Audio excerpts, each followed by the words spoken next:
अल्हम्दुलिल्लाहि वकफ़ा वस्सलातु वस्सलामु अला मन ला नबिय्य बअदा वला रसूल बअदा व अला आलिहि व अस्हाबिहि अल्लज़ीना औफ़ू अहदा अम्मा बअद फ़अऊज़ु बिल्लाहि मिनश शैतानिर रजीम बिस्मिल्लाहिर रहमानिर रहीम क़ाल अल्लाहु तबारक व तआला रब्बना वबअस फ़ीहिम रसूलन मिनहुम यत्लू अलैहिम आयातिका व युज़क्कीहिम व युअल्लिमुहुमुल किताब वल हिकमा इन्नका अंतल अज़ीज़ुल हकीम। वक़ाल तआला इन्नमा यख़्शल्लाह मिन इबादिल उलमा। वक़ाल नबी सल्लल्लाहु अलैहि वसल्लम अल उलमा वरसतुल अंबिया। वक़ाल रसूलुल्लाह सल्लल्लाहु अलैहि वसल्लम उलमा उम्मती कअंबिया बनी इस्राईल और कमा क़ाल अलैहि सल्लतु वस्सलाम सदक़ल्लाहु मौलाना अज़ीम व सदक़ रसूलुहुन नबियुल करीम व नहनु अला ज़ालिका लमिनश शाहिदीन वश्शाकिरीन वल्हम्दुलिल्लाहि रब्बिल आलमीन। रब्बि इश्रह ली सदरी व यस्सिर ली अमरी वहलुल उक़दतम मिन लिसानी यफ़क़हू क़ौली। रब्बि ज़िदनी इल्मा रब्बि ज़िदनी अमला सुब्हानका ला इल्मा लना इल्ला मा अल्लमतना इन्नका अंतल अलीमुल हकीम।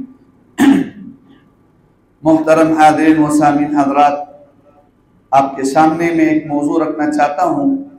शायद कि इस मौजू के मुतल्लिक़ आपने सुना होगा। वो मौजू ये है कि मदारिस इस्लामिया का तारीख़ी पस मंज़र में क्या हैसियत है और इस मदारिस इस्लामिया का क्या किरदार रहा है। अल्लाह रब्बुल इज़्ज़त ने कुरान और हदीस की शक्ल में आसमानों से एक कानून नाजिल फरमाया। वो कानून और वो निज़ाम इस्लाम वो इंसान की तमाम हालात पर हावी है। उस कानून को समझाने के लिए अल्लाह रब्बुल इज़्ज़त ने कुछ लोगों को पैदा किया। नबी अलैहिस्सलातु वस्सलाम ने इस कानून इस्लाम को सहाबाए किराम को समझाया। सहाबाए किराम सबसे अव्वलीन शागिर्द रहे आप अलैहिस्सलातु वस्सलाम के। सहाबाए किराम इस उम्मत के उलमा है, बड़े फुक़हा है और सबसे बड़े मुबल्लिग़ और दाईन हैं। सहाबाए किराम ने इस कानून को ताबीईन के तबे ताबीईन के सीनों में उतारा, पेवस किया और उस वक़्त से लेकर आज तक ये कानून, ये इस्लाम जिंदा ताबिंदा है। तो तीन चीजें इस नस से कुरान से साबित होता है। एक है कानून इस्लाम, दूसरा समझने वाले, समझाने वाले, और तीसरा उसके लिए जगह और मुकाम मदारिस और मसाजिद। चूंकि जो समझाने वाला होगा और जो समझने वाला होगा वो इंसान है, उसके लिए एक मुकाम और एक जगह होना चाहिए और वो जगह मस्जिद और मदरसा है। जब से कुरान अल्लाह रब्बुल इज़्ज़त ने अर्श से नाजिल फरमाया, उस वक़्त से उलमा और तुलबा और मसाजिद और मदारिस ये एक हैसियत रखता है। उस वक़्त से ये साबित है। इब्राहिम अलैहिस्सलाम ने जिस वक़्त खाना काबा की तामीर किया, तामीर के बाद उसने जो इक्तिसादियात और माशरियात और रिज़्क़ और समरात के बारे में दुआ मांगी, उसके बाद रूहानियात और दुनियावी और उखरवी बरक़ात के मुताल्लिक़ एक दुआ मांगी और उसमें एक रूहानी शहर के लिए एक रूहानी शख्सियत की दुआ मांगी। रब्बना वबअस फ़ीहिम रसूला, परवरदिगारा अहले मक्का में एक रसूल मबऊस फरमा दे जो इन्हीं में से हो।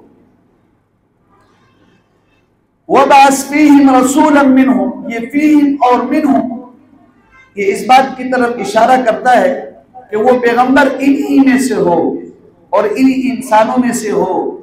चुनाचे आप अलैहिस्सलातु वस्सलाम को अल्लाह पाक ने मबऊस फरमाया और वो मक्का में से था, कुरैश में से था, अहले मक्का में से था और इंसानों में से था। वबअस फ़ीहिम रसूलन मिनहुम, इनमें एक रसूल मबऊस फरमा जो इन्हीं में से हो। तो इस आयत से दो चीजें समझ आती है रसूलुल्लाह सल्लल्लाहु अलैहि वसल्लम के मुतल्लिक़। एक बात तो ये कि रसूलुल्लाह सल्लल्लाहु अलैहि वसल्लम इंसान थे आप अलैहिस्सलाम का खानदान था, आप अलैहिस्सलाम के वालिदैन थे, आप अलैहिस्सलाम ने शादी किया, नबी अलैहिस्सलाम की औलाद थे, आपके दामाद थे, आपके चचा थे और आपकी पुपिया थी, आपके चचाजाद भाई थे, खालाजाद भाई थे, पुपीजाद भाई थे। इससे मालूम होता है कि आप अलैहिस्सलाम इंसान थे। कुछ लोग नबी अलैहिस्सलाम के इंसान होने की नफी करते हैं और वो कहते हैं कि या जिन्नात में से थे या फरिश्तों में से थे, और ये बात बिल्कुल आप अलैहिस्सलाम के हक में आपकी बेइकरामी है, सरासर शरीयत के खिलाफ है, गलती है। अल्लाह रब्बुल इज्जत ने कुरान में बार बार इस चीज को वाज़ेह किया कि आप अलैहिस्सलाम बशर है, इंसानों में से।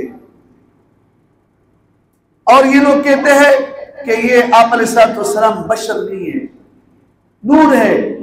हालांकि बशर का दर्जा नूर से भी अफजल है।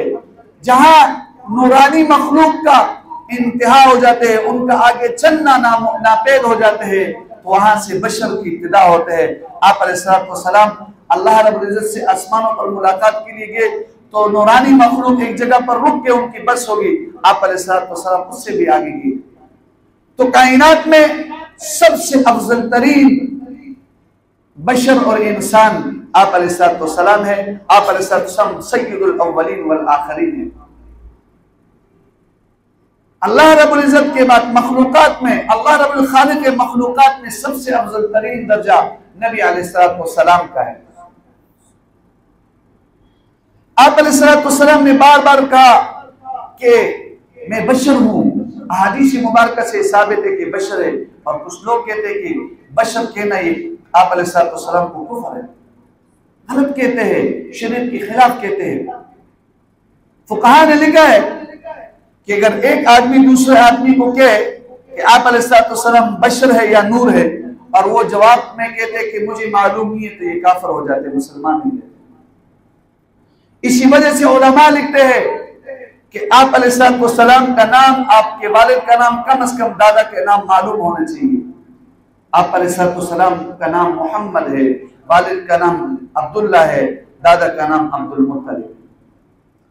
आयत मुबारक की तरफ आता हूं। रब्बना वबअस फीहिम रसूलन मिनहुम यतलू अलैहिम, परवरदिगारा इन्हीं में से, इब्राहीम अलैहिस्सलाम दुआ मांग रहे, रब्बुल आलमीन परवरदिगारा इन्हीं में से एक रसूल मबऊस फरमा दे जो इन्हीं में से हो।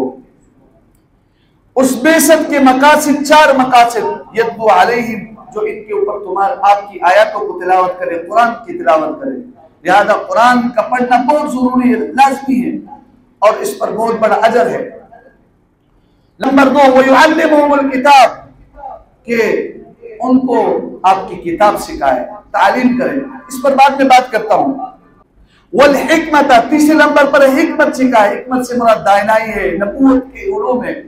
और नंबर 4, वयुज़क्कीहिम, उनका तज़किया करे, यानी रज़ाइल खसीसा व रज़ीला, हिर्स, हसद, कीना, बुग़्ज़, ये बुरे अखलाक, इन चीजों से सफाई करे और सिफत नुमा इंसान बनाए, और उनको औसाफ हमीदा से मुत्तसिफ करे।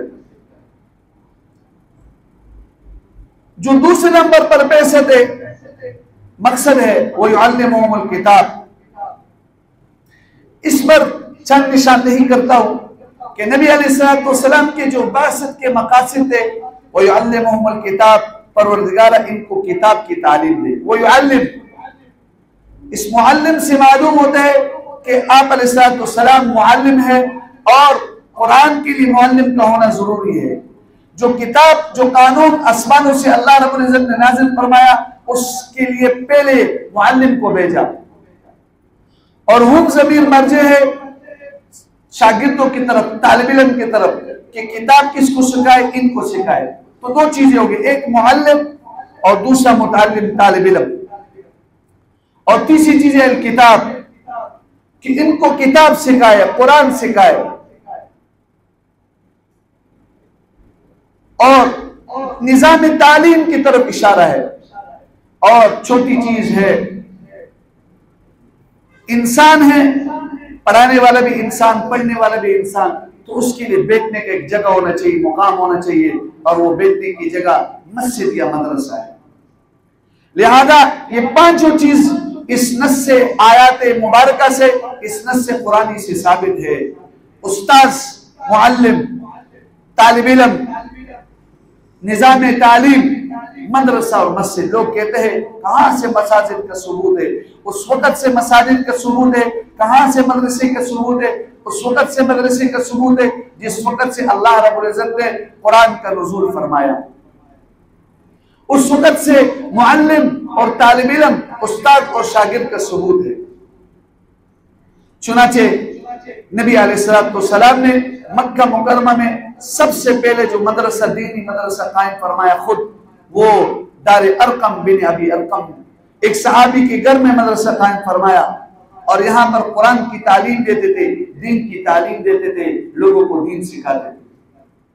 फिर नबी अलैहिस्सलाम ने हिजरत किया, मदीना मुनव्वरा है।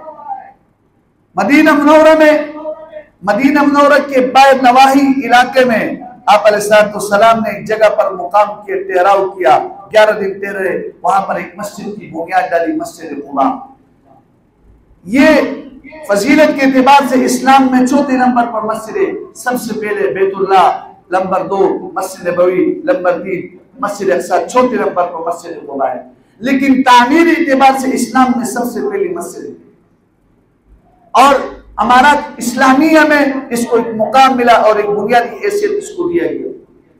फिर आप अलैहिस्सलाम मदीना मुनव्वरा के वस्त में दाखिल हुए और वहां पर एक मस्जिद बनाई, मस्जिद नबवी, और इसके बैक साइड पर एक मदरसा कायम किया, मदरसा सुफा के नाम पर, जिसके कुछ निशानात अभी भी जाहिर है।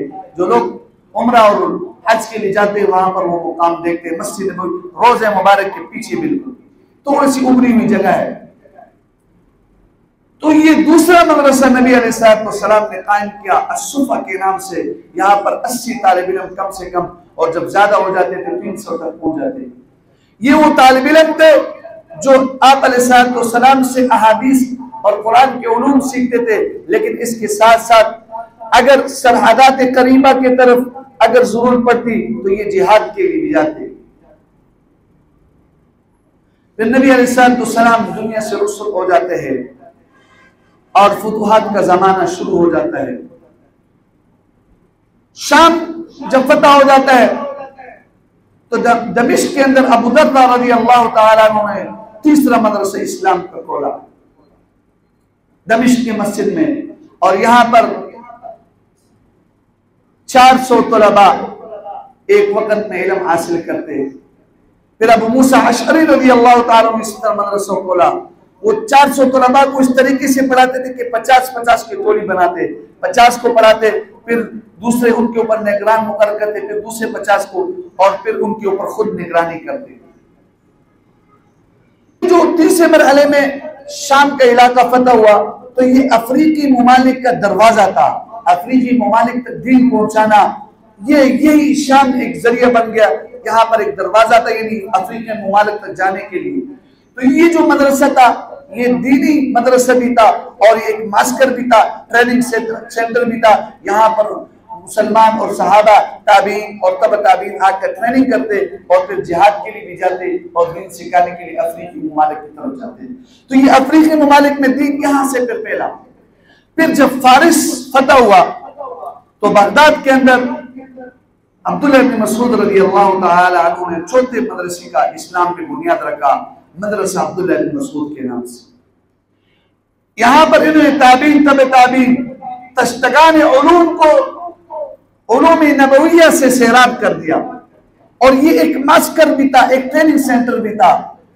वस्ती एशिया और मशरिकी ममालिक के लिए एक दरवाजा था। यहाँ से लोग जाते, उलूम हासिल करते, तश्तगान उलूम अपने इल्म का जो प्यास वो बुझाते, सैराब होते, और वहां से आकर दुनिया में उलूम को पहुंचाते, और यहीं से आगे जो मुजाहिदीन निकलते वस्ती एशिया और मशरिकी ममालिक तक वो पहुंचते। जहां जरूरत होती तो वहां पर ये पहुंचते। फिर अब्दुल्लाह इब्न मसूद के बाद उनके शागिर्द असवद और अलकमा ने इस मदरसे को संभाला और कई मदारिस की शक्ल बन गई। फिर इब्राहिम नखई ने इस मदरसे को संभाला और फिर इमाम अबू हनीफा रहमतुल्लाह अलैह उनके शागिर्द बने, उन्होंने मदरसे को संभाला। और फिर फारस के अंदर और वस्ती एशिया के अंदर, पूरी एशिया के अंदर, मशरिक के ममालिक में हजारों सैकड़ों मदरसे बने। ये बुनियाद थी। 5वें मरहले पर इस्लामी मदरसा जो बुनियाद था वो मिस्र के अंदर अमर इब्न आस रज़ियल्लाहु ताला ने इस मदरसे का क़याम किया जब मिस्र फतह हुआ। और जामे अजहर इसी की बुनियादी हैसियत थी, शाख थी। और फिर जामे अजहर से पूरे मिस्र और इसके जो यूरोप ममालिक है इनमें जो मदारिस, चुनाचे आज अब देखते हैं यूरोपीय ममालिक में, इंग्लैंड में और फ्रांस में कितने मदारिस ऐसे हैं, यूरोपीय अमेरिका में, ये इसी का सिलसिला, उसकी शाखें, हजारों सैकड़ों मदरसे कायम हुए। इसके बाद बनु उमैया के दौर में मदारिस कायम हुए। फिर बनु अब्बास के दौर में बादशाहों ने, उज़रा ने मदारिस कायम किए, सैकड़ों हजारों लाखों मदरसे कायम हुए। फिर छठे मरहले में बनी सगीर में ये दीन और मदारिस आए। सुल्तान महमूद गजनवी के दौर में 390 हिजरी में सुल्तान महमूद गजनवी ये अफगानिस्तान के शहर गजना के पैदाइश थे इनकी, और ये इल्म दोस्त थे और इल्म से बहुत मोहब्बत करने वाले बादशाह थे, बड़े आबिद और नेक बादशाह थे। चुनाचे इसने हिंदुस्तान पर हमला किया और जिहाद का आलम को बुलंद किया और अक्सर हिंदुस्तान को 410 हिजरी में इन्होंने फतह किया। यहां पर मदारिस कायम किए 410 हिजरी में। सबसे पहले जो उन्होंने मदरसा अपने आबाई इलाके में गजना में सुल्तान महमूद गजनवी ने कायम किया। ये छठा मरहला बयान कर रहा हूं।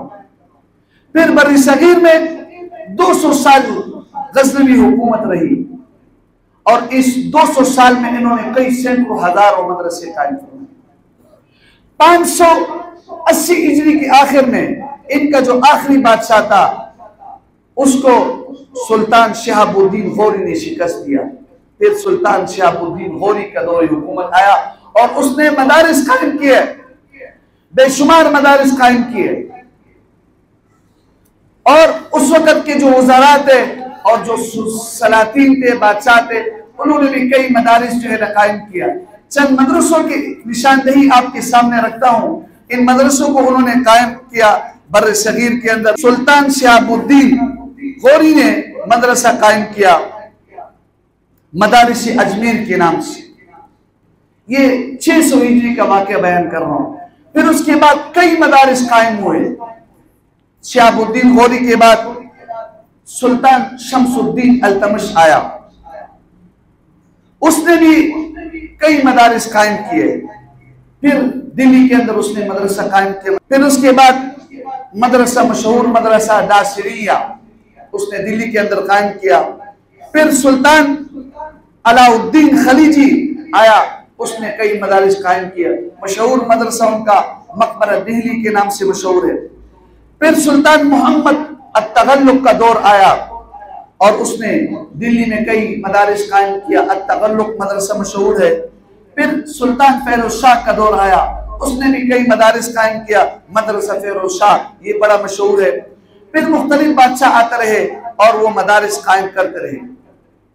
मदरसा बाला अब मदारिस, मदरसे फतेह खान दिल्ली, मदरसा हुमायूद्दीन दिल्ली, मदरसा खैरुल मनाजिल दिल्ली, मदरसा शेख अब्दुल हक दिल्ली, मदरसा दारुल बका दिल्ली, मदरसा बहादुर बादशाह दिल्ली। ये सुल्तान बहादुर बादशाह का बहुत मशहूर मदरसा था। इसके अलावा दिल्ली के अलावा और भी कई शहरों में मदारिस कायम हुए। चुनाचे मदरसा खस आगरा मशहूर मदरसा है। मदरसा जहां आराम बेगम बिन्त शाहजहां, ये शाहजहां की बेटी थी, इसने भी मदारिस कायम किए। मदरसा फतेहपुर सकरी, मदरसा सिकंदरिया मालोहा, मदरसा नजीबुद्दौला अमरोहा, मदरसा आलिया अमरोहा, मदरसा रहमत खान पूरा, मदरसा रहमत पेली बेद। सहाली में बहुत सारे मदरसे कायम हुए। लखनऊ में बहुत सारे मदारिस कायम हुए। मखज़नुल मराज, इसमें बहुत मदारिस कायम हुए। फैजाबाद, हमारे ये फैजाबाद नहीं जो रावलपिंडी का है, वहाँ बड़े शरीर में एक इलाका था फैजाबाद, उसमें मदरसा कायम हुआ, मदरसा फैजाबाद। मदरसा बेबी राजा बेगम जौनपुर में, मदरसा मस्जिद अटाला, मस्जिद ये खानपुर में ये मदरसा था, मस्जिद फारसी गाजपुर में ये मदरसा था, मस्जिद बख्तियार खलीजी में मदरसा कायम हुआ और मस्जिद बहार इस बाहर हमारे कराची में यहाँ पर सैकड़ों हजारों मदारिस जो उसके नाम से कायम हुए, ये बड़े शरीर में बेशुमार मदारिस कायम किए। चुनाचे पटना में मदारिस कायम हुए, खानपुर में मदरस कायम हुए, और उसके बाद मदरसा तसव्वुफ आजमपुर, मदरसा रंगपुर, मदरसा बंगाल, मदरसा उमरपुर बंगाल, मदरसा दो बंगाल, इसके अलावा ढाका में बेशुमार मदारिस कायम किए गए। उसके बाद दक्कन के अंदर बेशुमार मदारिस कायम किए, गोलगंडा वहां पर मदारिस कायम किए गए। फिर यतामा, मदारिस यतामा के नाम से बेशुमार मदारिस कायम किए गए। पंजाब जो मुश्तरका उस वक्त पंजाब के अंदर बेशुमार मदारिस कायम किए गए। अहमदनगर के अंदर, बुरहानपुर के अंदर, दौलत आबाद के अंदर मदरसे मदारिस के नाम से मदरसा शेरशाह महल्ला, एक शेरशाह कराची के अंदर है, वहां पर भी बहुत सारे मदारिस है। बड़े शहीद के अंदर एक शेरशाह था, वहां पर मदरसे कायम हुए। आगरा के अंदर मदारिस कायम हुए, मदरसा ज़ैनुल आबिदीन के नाम से। इसके अलावा बेशुमार मदारिस कायम हुए।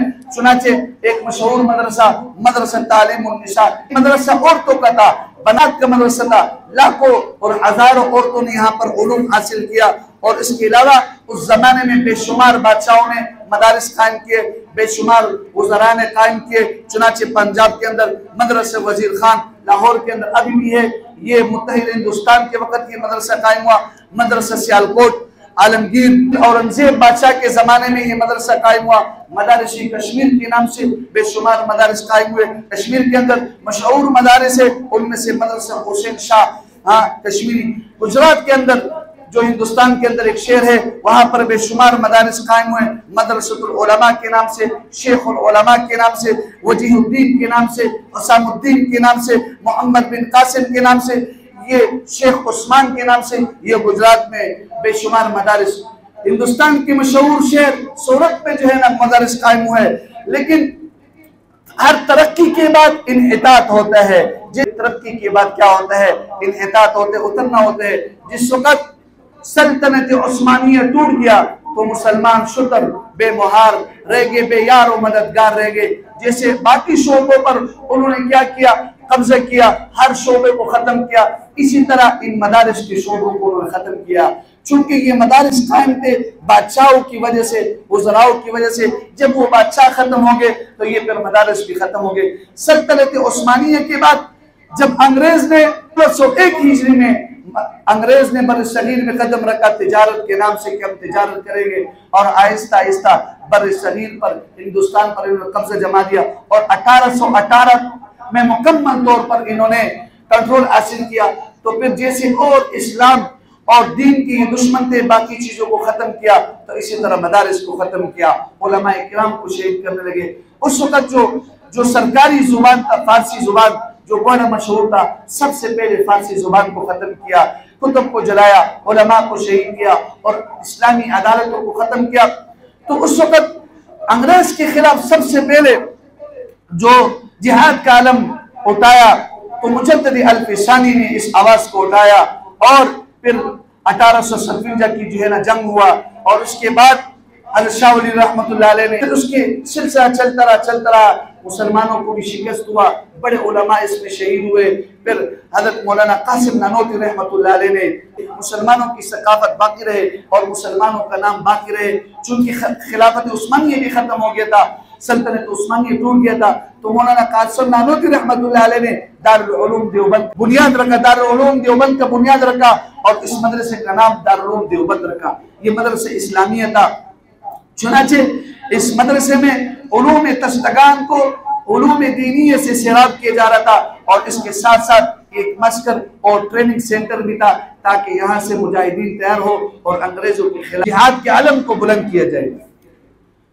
बाकी मदारिस जो इससे पहले आपको तारीख बताया, नबी अलैहिस्सलाम की दौर से लेकर 1857 के आज़ादी की जो जंग लड़ी उसके बाद तक ये जो मदारिस का तारीख बताया, इसमें और उसमें कुछ इम्तियाजी फर्क था।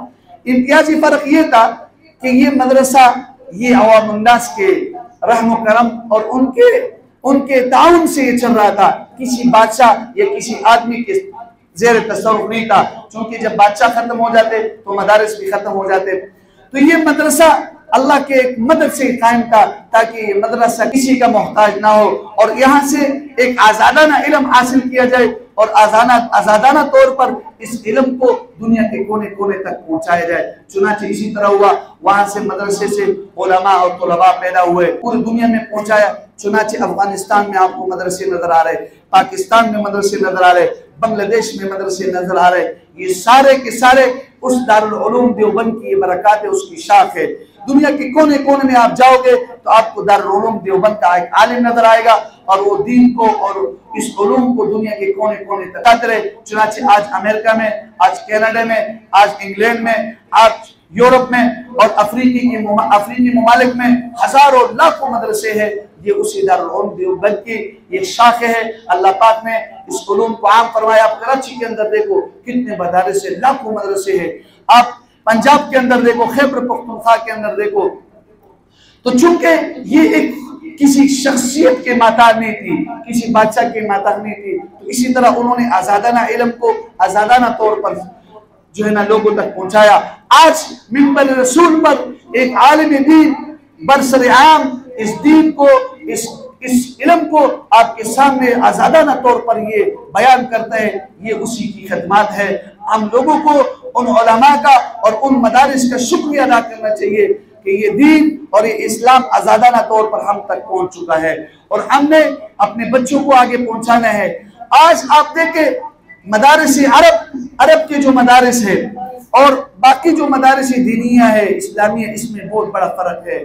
वो मदारिस, वो जो अरब के मदारिस है वो खुद गुलाम है, तो उससे फिर आगे आज़ादाना इल्म कैसे हासिल होगा। उनको वही कहा जाता है जो बादशाहों की मर्जी होती है, वो बादशाह की जो मर्जी होती है वो आगे बयान करते हैं। मिंबर रसूल पर आज़ादाना तौर पर बात नहीं कर सकते, चूंकि वो खुद मातात होते तो उनका इल्म भी गुलाम और मातात। तो ये जो मदारिस आज़ाद है तो इसलिए आज़ादाना तौर पर ये इल्म को और दीन इस्लाम को लोगों तक पहुंचाते हैं। तो इन मदारिस का शुक्रिया अदा करना चाहिए। ये मदारिस ऐसे नहीं है कि ये हवा में उड़कर आगे, नदियों में पानी में बहते हुए आगे। इनका एक तारीख है, एक पस मंजर है, एक तारीखी हैसियत है, एक बुनियाद है कि जो नबी अलैहिस्सलाम के दौर से लेकर आज तक ये कायम मुदायम है। इन मदारिस में अपने बच्चों को दाखिल कराकर इन मदारिस के उलूम को हासिल करना चाहिए। चूंकि अंग्रेज ने जब बरसगीर पर कब्जा किया था तो उन्होंने फिर अपना जो फन था उसको लोगों के अंदर मुंतकिल किया। तो आज अंग्रेज का जो फन है और वो जिस अंग्रेज चाहते वही फन इनके अंदर मुंतकिल होते। जितना ज्यादा अंग्रेजी तालीम हासिल होगा तो इतने ज्यादा दीन से दूरी होगी, इतने अपने रिश्तेदारों को नहीं पहचानेगा। हमें चाहिए कि अल्लाह पाक ने जो कानून आसमानों से नाजिल फरमाया इस्लाम की शक्ल में, नबी अलैहिस्सलाम ने अपने सहाबा को बताया। सहाबा इस उम्मत के अव्वलीन असातिज़ा है, बड़े फुक़हा है, बड़े उलमा है, फिर उन्हें ताबीन, तबे ताबीन तक ये सिलसिला आज हम तक पहुंचता रहा। हमें भी चाहिए कि हम अपने बच्चों को इन उलूम दीनिया इस्लामिया में दाखिल करा करके इस उलूम को, इस कानूनी जो इस्लाम है और जो आसमानी दीन है, इसको आगे नस्ल तक पहुंचाए। उसके लिए क्या है, मदारिस इस्लामिया में अपने बच्चों को दाखिल कराए। ये जो मदारिस इस्लामिया है ये किसी के माता नहीं है। याद रखो, अगर ये एक मदरसा कोई साबित करे कि ये हुकूमत की तरफ से एक मदरसा इस्लामिया है, स्कूल कॉलेज तो बहुत है लेकिन इस्लामी मदरसा कोई भी आपको नजर नहीं आएगा कि किसी बादशाह ने, किसी वजीर ने बनाया हो। तो इसी वजह से ये बादशाह और ये वजीर कहीं भी आए हो, कहीं आएंगे भी जाएंगे, बड़े कोशिश करते कि इन मदारिस को बंद करें, लेकिन इन मदारिस को बंद नहीं कर सकते क्योंकि ये मदारिस ये किसी के माताहत नहीं है। और इन मदारिस के अंदर काल अल्लाह काल रसूलुल्लाह सल्लल्लाहु अलैहि वसल्लम सिखाया जाता है और इनको इल्म और अदब से आशना किया जाता है। इनको अपने और पराये की पहचान कराए जाते हैं। इनको ये बताया जाता है कि हैवानियत वाली जिंदगी इससे गुजारने से बेहतर है कि इंसानियत वाली जिंदगी गुजारे। खाने पीना तो हैवान भी करते हैं, लेकिन इस खाने पीने को अदब के साथ कैसे हम करें। तो इन मदारिस में आजकल चूंकि शवाल के महीने में दाखिले होते हैं, इनका तरतीब ये है, निज़ाम तालीम ये है कि बच्चे जब जाते हैं इनमें मिडल तक इनका निज़ाम तालीम होता है। मकसदी इल्म नहीं है, ये फ़ुनून है, जरूरत के दर्जे में इनको सिखाए जाते हैं। फिर इनके उसके बाद 8 दर्जे होते हैं, अव्वल दर्जा और आखिरी दर्जे में फिर हदीस की किताबें इनको पढ़ाया जाता है और फिर ये आलिम हो जाते हैं। उसके बाद तखस्सुस अगर किसी भी मुफ्ती कोर्स करना है तो बाज़ मदारिस के अंदर 1 साल है, बाज़ मदारिस के अंदर 2 साल है। तो ये इनकी छुट्टियां गर्मी और सर्दी से इनका ताल्लुक नहीं होता है, ये शाबान के महीने में, रमजान के महीने में छुट्टियां देते हैं और इनको पूरे साल पढ़ाया जाता है।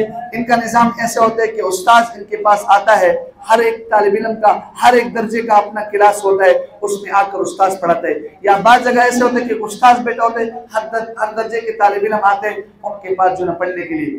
पहले ज़माने में वजीफे का सिलसिला बहुत होता था, आजकल जो बहुत कीमती है, तो इन तलबा के वक़्त को बचाने के लिए इनके लिए मतबख का इंतजाम होता है। पहले ज़माने में खैबर पख्तूनख्वा में तालिब इल्म जाते वजीफा ढूंढते, चाय के लिए, नाश्ते के लिए, खाने के लिए।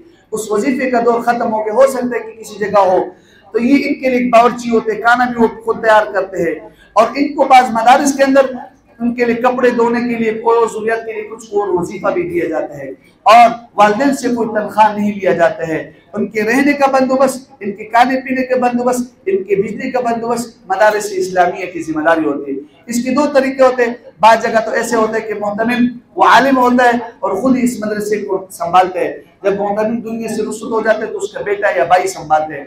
बाज़ जगह ऐसे होता है, ये बहुत कम होता है कि मोहतमिम आलिम नहीं होते लेकिन एक दीनदार आदमी होता है, वो मदरसे को कायम करता है, फिर उसके लिए कमेटी बनाता है और एक शूरा होता है, एक मजलिस होती है, फिर वो इस एतबार से जो है ना उस मदरसे को चलाते हैं। तो इन मदारिस के अंदर बच्चों का जो है ना तहरीरी इम्तिहान लिया जाता है या तकरीरी इम्तिहान लिया जाता है, जायजा लिया जाता है, उसकी वजह कता को देखा जाता है और उस बुनियाद पर उनको दाखिले मिलते हैं, पूरे साल ये पढ़ते हैं।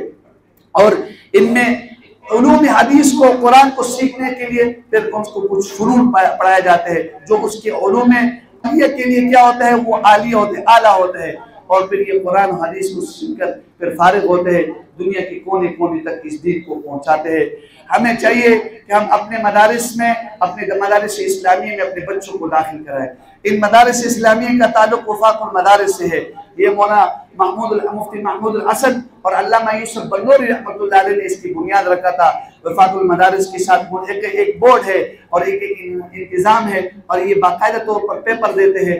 तो आजकल मदारिस के दाखिले तकरीबन कुछ मदारिस में चल रहे हैं, कुछ में तकरीबन ज़्यादातर मदारिस में ख़त्म हो गए दाखिले। तो अपने बच्चों को इन मदारिस में दाखिल करके इनको उलूम दीनिया और उलूम इलाहिया और इस्लामी उलूम सिखाए, ताकि हमारे लिए दुनिया में बाइस राहत और आराम का जरिए हो और सवाब का जरिए हो और आखिरत में भी अल्लाह की रजामंदी और दुखुल जन्नत और बाइस सवाब का जरिए हो। व आखिर दावाना अनिल हम्दुलिल्लाहि रब्बिल आलमीन।